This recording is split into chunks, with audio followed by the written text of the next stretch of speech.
আসসালামু আলাইকুম সবাইকে। ওয়াইফাইটি আপনার ফোনে কানেক্ট রয়েছে কিন্তু কোনো কিছু চলছে না। যেমন আমি যদি আপনাদেরকে দেখাই, দেখতে পাচ্ছেন আমার এখান থেকে কিন্তু আমার ফোনে আমার ওয়াইফাইটি কানেক্টেড অবস্থায় আছে। এখন যদি আমরা ইউটিউবে যাই, দেখতে পাচ্ছেন এখান থেকে কিন্তু কোনো কিছু চলছে না, অর্থাৎ ওয়াইফাই কানেক্ট থাকার পরেও আমরা কিন্তু কোনো কিছু ব্যবহার করতে পারতেছি না। তো এই সমস্যাটির সমাধান কিভাবে করা যায়? তো এটার সমাধানটি একদমই সিম্পল। আপনার যদি টিপি লিঙ্ক রাউটার থেকে থাকে, কিভাবে আপনি এটার সমাধান করতে পারেন সেটাই মূলত এই ভিডিওতে আমি আপনাদেরকে দেখাবো।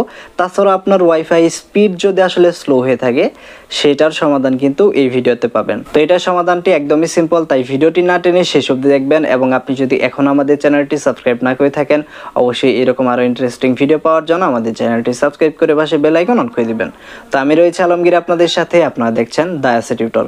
চলুন শুরু করি।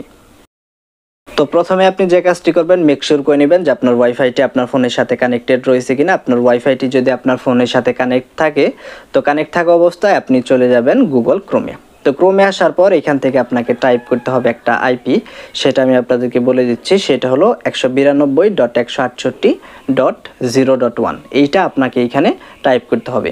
এরপর আপনি গুগল ক্রোমে এটা কোনো প্রকার স্পেস ছাড়া আপনাকে এখানে আপনার টিপি লিঙ্ক রাউটারের জন্য এটা টাইপ করে এখান থেকে এন্টার করবেন। এন্টার করলেই দেখতে পাচ্ছেন এখান থেকে আপনার টিপি লিঙ্ক ওয়াইফাই রাউটারের যে অ্যাডমিন প্যানেল, সেটা এখান থেকে চলে আসবে।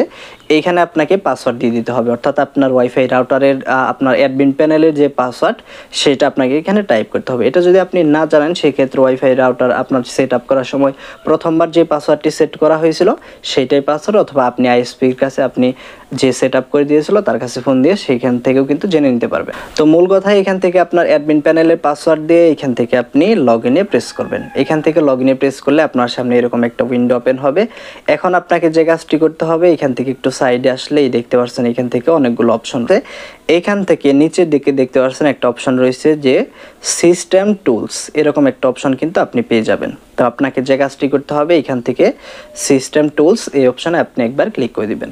এই অপশানে ক্লিক করে দেওয়ার পর এখান থেকে দেখতে পাচ্ছেন তারপরে অনেকগুলো অপশান শো করবে। এইখান থেকে আপনি যে কাজটি করবেন, জাস্ট রিবুট বলে একটা অপশান পাবেন। এখান থেকে দেখতে পাচ্ছেন রিবুট যে অপশানটি রয়েছে, আমরা আমাদের এইখান থেকে এই অপশানটি সিলেক্ট করব। এই অপশানটি সিলেক্ট করার পর আপনি আবার আনজুম করবেন এখান থেকে। তো তারপরে দেখতে পারবেন যে আপনার সামনে এরকম একটা অপশন শো করবে। এইখান থেকে আপনাকে যে কাজটি করতে হবে, জাস্ট রিবুট যে অপশনটি রয়েছে এই অপশানে একবার প্রেস করবেন এবং আবার এখান থেকে আপনি ওকেতে প্রেস করে দিবেন। ওকেতে প্রেস করলেই দেখতে পাচ্ছেন এখান থেকে আপনার যে রাউটারটি রয়েছে সেটা কিন্তু রিবুট হওয়া শুরু করে দিয়েছে। অবশ্যই এখানে একটু অপেক্ষা করবেন, একটু অপেক্ষা করলেই আপনার রাউটারটি একবার বন্ধ হবে এবং অটোমেটিকভাবে এটা কিন্তু আবার আপনার ফোনের সাথে কানেক্ট হয়ে যাবে। ততক্ষণ পর্যন্ত একটু অপেক্ষা করবেন।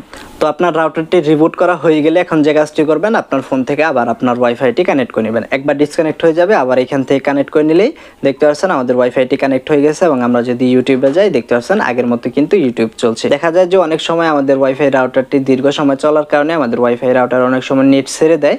সেই ক্ষেত্রে আপনি একবার রিবুট দিয়ে নিলেই কিন্তু পরবর্তীতে দেখতে পারবেন আপনার ওয়াইফাইটি কিন্তু খুব সুন্দর চলবে এবং সবকিছু আপনি আগের মতো এখান থেকে ব্রাউজ করতে পারবেন। তো সকলেই ভালো থাকুন, সুস্থ থাকুন। ফিরছি নতুন কোনো ভিডিও নিয়ে। আল্লাহ হাফিজ।